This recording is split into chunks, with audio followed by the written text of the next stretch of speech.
pentingnya kesehatan mental bagi anak-anak generasi alfa dan bagaimana orang tua bisa mendukungnya?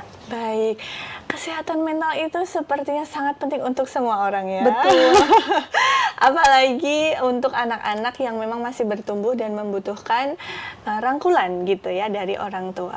Ketika kesehatan mental anak sudah terganggu dengan berantemnya ibu dan bapak mungkin di rumah yang dilihat anak, itu bisa menjadi anak jadi stres. Akhirnya kalau stres apa? Sekolahnya nggak maksimal, pertumbuhannya nggak maksimal gitu ya, pengetahuan yang diserap juga nggak maksimal, dan nilainya akan terlihat di sana nantinya gitu yang tidak diharapkan ya. Kemudian juga itu akan kepercayaan diri anak juga akan berpengaruh dari situ. Ketika anak gak melihat orang tuanya percaya diri, interaksinya yang gitu-gitu aja dengan orang, ya anak juga akan meniru hal demikian. Jadi itu menyerap di alam bawah sadarnya si anak gitu. Jadi kita misalnya ketemu sama orang, oh anak kita pengen jadi yang ramah nih, kita pengen anak kita ramah sama orang, ya say hi aja halo di depan anak, nggak masalah, halo cipika-cipiki lah sama yang sama-sama perempuan mungkin kan gitu, halo apa kabar dan lain-lain. Nah itu akan diserap oleh anak, oh ternyata ketika bertemu orang itu demikian gitu kan, seperti itu. Sehingga anak akan membentuk kepercayaan dirinya melalui interaksi. Ternyata aku bisa juga ya kayak mama, ternyata untuk tampil ke depan tuh ternyata nggak apa-apa kok gitu. Nah jadi itu nilainya di sekolah juga akan lebih unggul daripada teman-teman yang lain gitu kan. Karena ketika kita tidak percaya diri karena ada suatu hal di dalam diri kita, pasti itu nanti akan berpengaruh pada ketika kita komunikasi.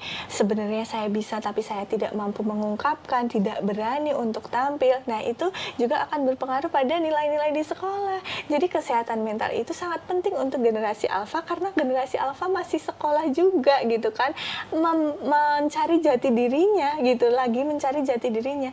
Jadi contoh-contoh yang ada di depan mata ini harus memang benar-benar yang baik untuk ditiru anak. Pun misalnya tidak terlihat baik, orang tua juga harus memberitahu ya bahwa hal ini sebenarnya nggak boleh loh dilakukan gitu. Hal ini kalau dilakukan kira-kira gimana dek? Kasih aja pertanyaan yang memancing pemikirannya kalau hal itu memang nggak boleh dilakukan gitu kan. Kemudian juga kita perlu deep talk juga ya kepada anak. Misalnya anak lagi nggak mau bicara, ya kita kasih waktu bersama di kamar, misalnya duduk berdua kayak gini tanpa menjalin interaksi, tidak apa-apa, karena pemenuhan baterainya itu ada di kebersamaan juga bisa. Nah itu juga harus kita terapkan ke anak. Makanya bonding itu sangat-sangat penting, karena kesehatan mental anak itu sangat berpengaruh ketika anak itu sangat dekat dengan orang tuanya.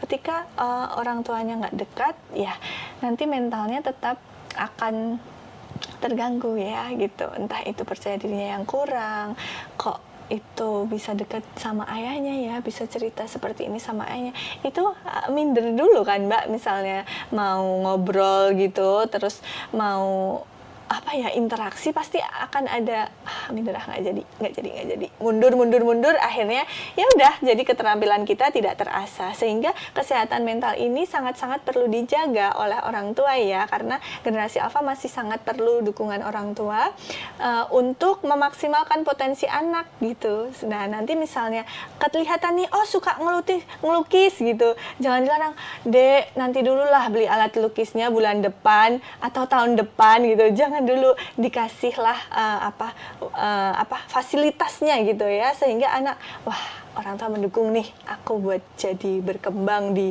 dunia melukisku gitu. Kemudian sekarang mungkin fotografer ya kan, kemudian YouTuber gitu kan, kasih aja fasilitas. Tapi memang kalau screen time perlu dibatasi, itu tadi aturan-aturan tadi gitu ya. Jadi sangat-sangat berkaitan satu dengan lainnya ya. Komunikasi dan bonding kan penting kan mbak, Penting jadi sekali, berpengaruh Ibu. kan sampai ke kesehatan mental itu gitu mbak.